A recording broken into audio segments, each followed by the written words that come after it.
Hello students, this is Anju ma'am from Maharaja Agarsen School Hisar. Today we started our next chapter, that is the double entry system, that is the 7th chapter of your book. क्या होती है double entry system, दोहरा लेखा प्रणाली, इसे हम हिंदी में कहते हैं। देखिए बच्चों, हमने अभी पीछे जो चैप्टर किया था वो हमने किया था बेसिक काउंटिंग टर्म्स, जिसमें हमने कुछ मेन टर्म्स को अभी रिवाइज किया है। आपके चैप्टर आएंगे, आपको इन वर्ड्स के चलता रहेगा। तो आज हम इस चैप्टर को पढ़ रहे हैं, that is a double entry system. दोहरा लेखा प्रणाली होती क्या है? देखो, जी आर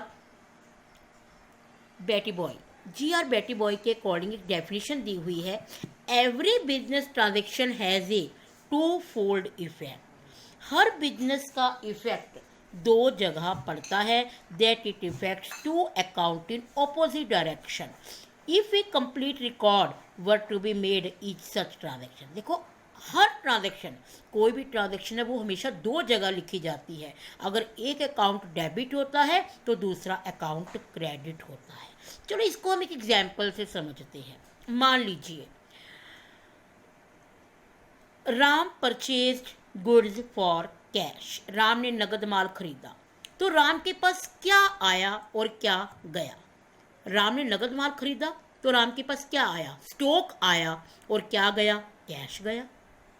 तो इसका दो जगह इफेक्ट पड़ा, एक माल आने का और एक कैश जाने का। ऐसे ही श्याम ने माल बेचा तो कैश आई और उसका जो गुड्स है वो क्या हो गया? चला गया।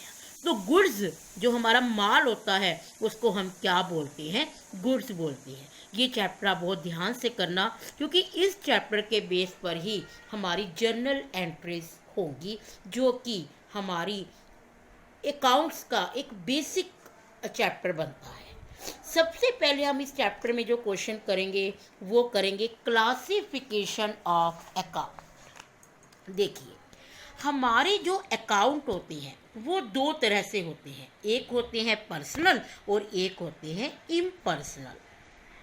पर्सनल अकाउंट होते हैं हमारे व्यक्तिगत खाते और इम्पर्सनल हमारे होते हैं अव्यक्तिगत खाते। देखो, इन अकाउंट में दुनिया में कोई भी चीज़ है हम उसकी एंट्री बना सकते हैं, तो उसकी एंट्री बनाने में हमारे ये वर्ड्स काम आते हैं। आज हम कोशिश करते हैं पहले पर्सनल अकाउंट को डिस्कस करने कि क्या होता है personal account. The accounts which relates to an individual, firm, company, institutions are called personal account। कि वो सब खाते जो किसी व्यक्ति से, फर्म से, कंपनी से संबंधित होते हैं उसे हम पर्सनल अकाउंट कहते हैं। जैसे हमने कहा राम का अकाउंट, तो राम क्या है? नेम है, एक इंडिविजुअल पर्सन है, तो वो क्या अकाउंट आएगा? पर्सनल अकाउंट आएगा। हमने कहा कुरुक्षेत्र यूनिवर्सिटी, तो ये हमारा कौन सी है? तो ये भी हमारी फर्म ऑर्गेनाइजेशन हो गई, तो ये भी हमारी पर्सनल अकाउंट है। तो पर्सनल अकाउंट में कोई भी इंडिविजुअल, फर्म, कंपनी, ये सब हमारे पर्सनल अकाउंट में आएंगे। अब पर्सनल अकाउंट हमारे तीन तरह के होते हैं। एक होता है नेचुरल पर्सनल अकाउंट, एक होता है आर्टिफिशियल पर्सनल अकाउंट और एक होता है रिप्रेजेंटेटिव पर्सनल अकाउंट।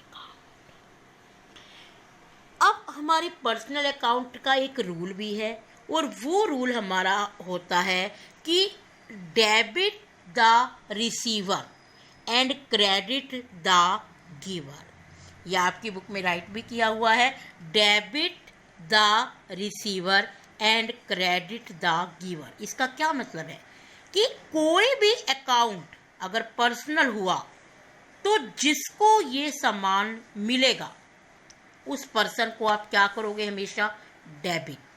और जो देगा, अगर आप दे रहे हो तो उसको क्या करेंगे? क्रेडिट। मतलब मिलने वाले को हमेशा आपने क्या करना है? डेबिट, और देने वाले को आपने क्या करना है? क्रेडिट करना है। ये सब हमारे एंट्रीज में काम आएंगे। उसके बाद हमने कहा कि हमारे तीन तरह के अकाउंट होते हैं। पहला अकाउंट है नेचुरल पर्सनल अकाउंट। देखो, नेचुरल पर्सनल अकाउंट का मतलब होता है अकाउंट्स ऑफ ह्यूमन बीइंग। जैसे हमने अभी कहा ओनर का अकाउंट है, प्रोप्राइटर का अकाउंट है, राम का अकाउंट है, श्याम का अकाउंट है। कल हमने एक वर्ड किया था डेटर्स, जिससे आपने पैसे लेने हैं। तो पैसे आप किससे लेते हो, किससे लोगे पैसे? कोई ना कोई पर्सन ही होगा ना वो। तो डेटर अकाउंट भी हमारा क्या होगा, नेचुरल पर्सनल अकाउंट होगा।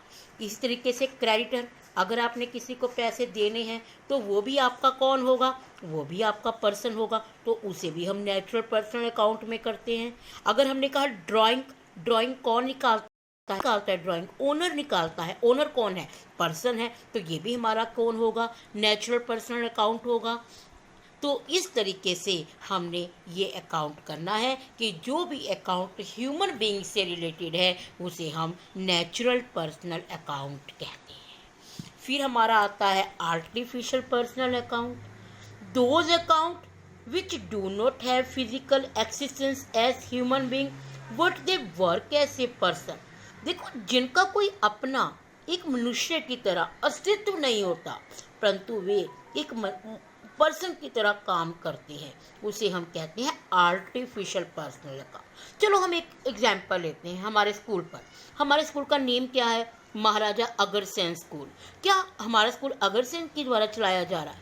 अग्रसेन महाराज जी खुद आते हैं और वो हमारा स्कूल चला रहे हैं? नहीं, वो स्कूल कौन चला रहा है, हमारी मैनेजमेंट चला रही है, मैम चला रहे हैं, हम टीचर्स चला रहे हैं, तो हम सब मिलकर चला रहे हैं ना। तो हम लोग कौन है, artificial personal account. Maharaja Agrasen जी कौन है, वो आर्टिफिशियल पर्सनल अकाउंट है, जिनका अपना कोई अस्तित्व नहीं है, परंतु वे एक ह्यूमन की तरह काम कर रहे हैं। देखो, हम स्कूल के नाम से कोई भी प्रॉपर्टी परचेज कर सकते हैं, किसी पर भी केस कर सकते हैं, तो ये सब हमारा क्या माना जाएगा, आर्टिफिशियल पर्सनल अकाउंट माना जाएगा। Third is the representative.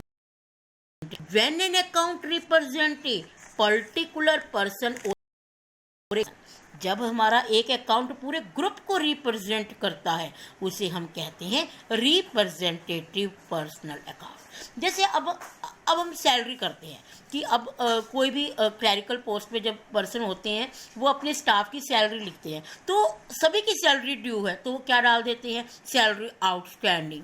तो वो सभी उसके अंदर इंक्लूड हो जाते हैं। उसमें पूरे का पूरे ग्रुप, जो टीचर्स का ग्रुप है या किसी भी ऑफिशियल पर्सन से उनका ग्रुप है, वो सभी की अकाउंट को रिप्रेजेंट करता है। तो रिप्रेजेंटेटिव पर्सनल अकाउंट होता है जो पूरे ग्रुप को शो करता है, उसे हम रिप्रेजेंटेटिव पर्सनल अकाउंट कहते हैं। तो आज आप ये डेफिनेशंस इनकी एक बार रिवाइज करना, फिर हम कल इम्पर्सनल पढ़ेंगे और उसके बाद मैं आपको इसका चार्ट बना कर दूंगी जो कि आपको अच्छे से रिवाइज करना है और उसके बेस पर ही हम जर्नल एंट्रीज करेंगे। ओके।